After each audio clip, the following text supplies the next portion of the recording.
Welcome to the weather forecast for the weeks beginning Thursday, March 13th and the 20th.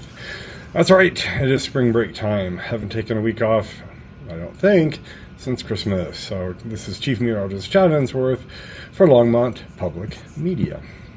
Thursday, March 20th, it's a full moon, special full moon. We talked about it a little bit last time. We have a total lunar eclipse this evening as I record. So it is full as a moon can be. Actually, this is universal time, so you have to add 6. So 10:55, you'll have a little bit of dimming. At 11:47, it'll be half covered. That's Thursday night, the 13th. Then by midnight, it'll be getting awfully dark, and by 26 after midnight, totality begins. It'll be red because if you're sitting on the moon looking back at the Earth, you see a ring of red all the way around. It's all the Earth's sunsets happening at once in front of you. That red light is all that makes it around and illuminates the moon. We have a lot of volcanic activity, and the atmosphere is really dirty, and the moon can be really a dark red.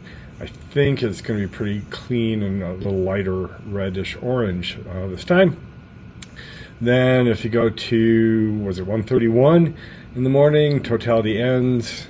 2:10 in the morning, you're back to half. So the Cherrywood Observatory will be open from 11 to 1. So that gets me right before totality, actually gets me right before the first bite out of the moon, and through totality and like that. Looking at cloud conditions, this is called Clear Sky Chart, and the cloud cover at 11 o'clock is not too bad. It's not perfect. It's cloudier after midnight, then a little clearing after that.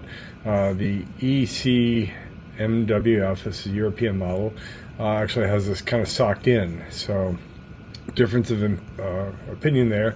Transparency, so it should be hazy, so other things in the sky like the planets and star clusters won't be a good to show. So I probably won't be moving the telescope around. I'll just be keeping it on the moon because that will make it through most clouds. Not everything, but seeing here, just to be complete, is the twinkling of the atmosphere. So pretty good amount of turbulence and twinkling. No smoke up there. Winds will be light.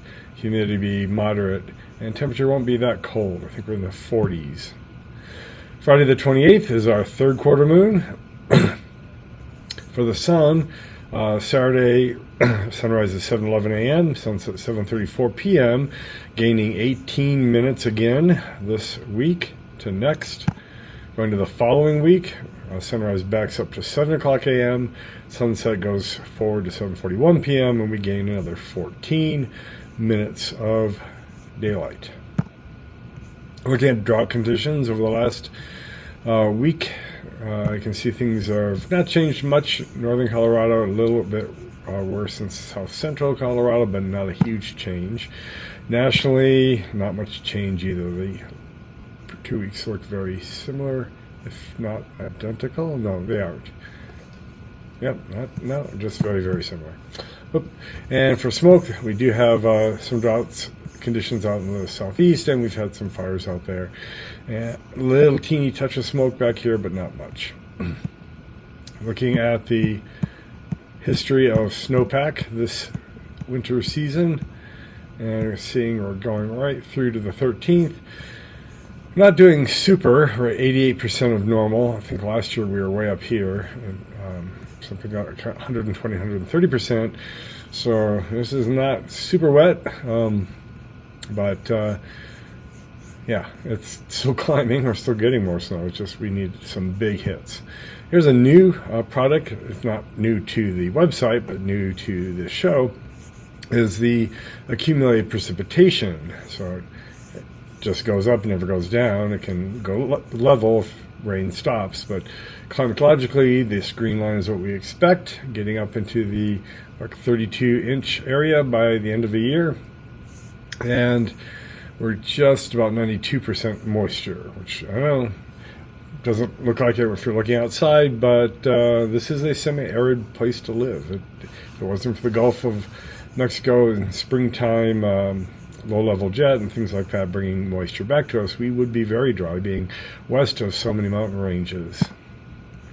Speaking of precipitation, mountains have gotten a little bit more, ½ inch to 1 inch in this light green, so spotty.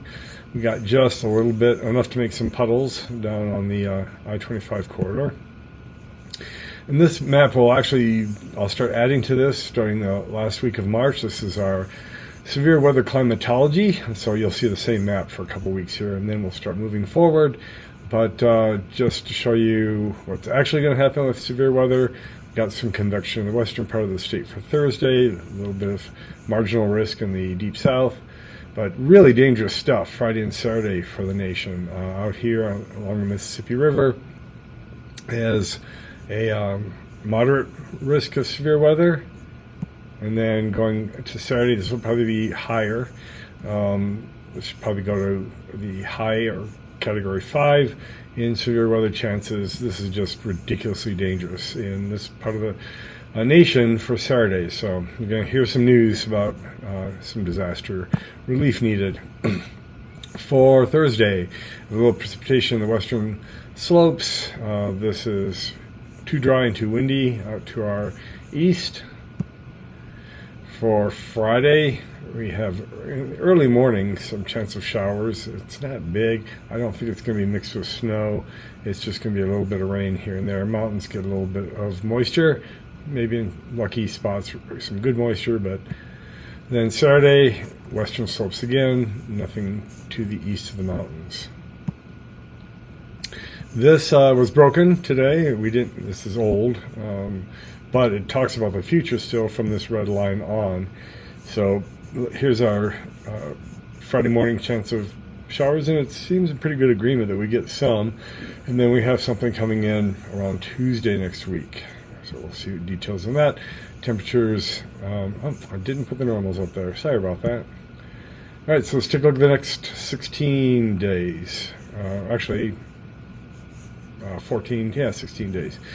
So we can see the storm that goes through Friday morning, followed by some ridging, some warming air for the beginning of the week. Here comes our next trough, sliding in on Tuesday, Wednesday, bringing a little bit of a cool down.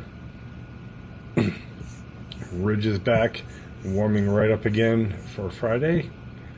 Little thing ripples through at the end of next week. Then ridges right back again. We just can't keep a trough over us, can we? And then another system comes through on the 23rd, 24th, next Monday. And then we get into a really zonal flow, just west to east, really mild, not exceptionally hot or cold. And right at the end of the animation, you see some big monster systems starting to dig into the west, kind of optimal to really hit us by the end of the month. So here's our above normal temperatures. This is all temperatures above or below normal, so you don't have to worry about what is normally cold. You can see the snowpack in the mountains here, cool air going south of us for the weekend. We warm up quickly with that ridging.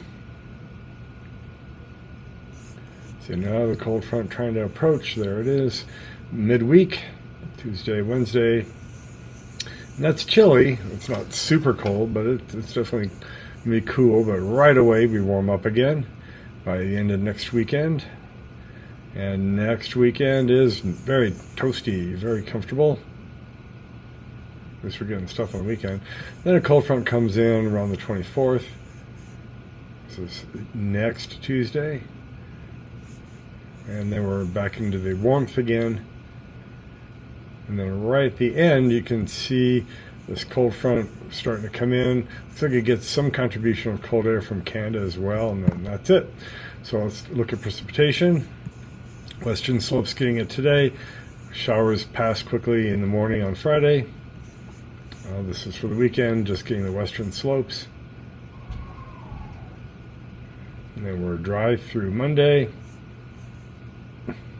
The next system approaches, gets the mountains really well, seems to skip the lowlands around Tuesday. So I think I'm giving it a 50-50 chance or a lower chance. A little bit of something on Saturday the next weekend, but on the western slopes again. Into next week after, We have a pretty good system going by. It seems to skip by 25 people again, up to the 25th of March now.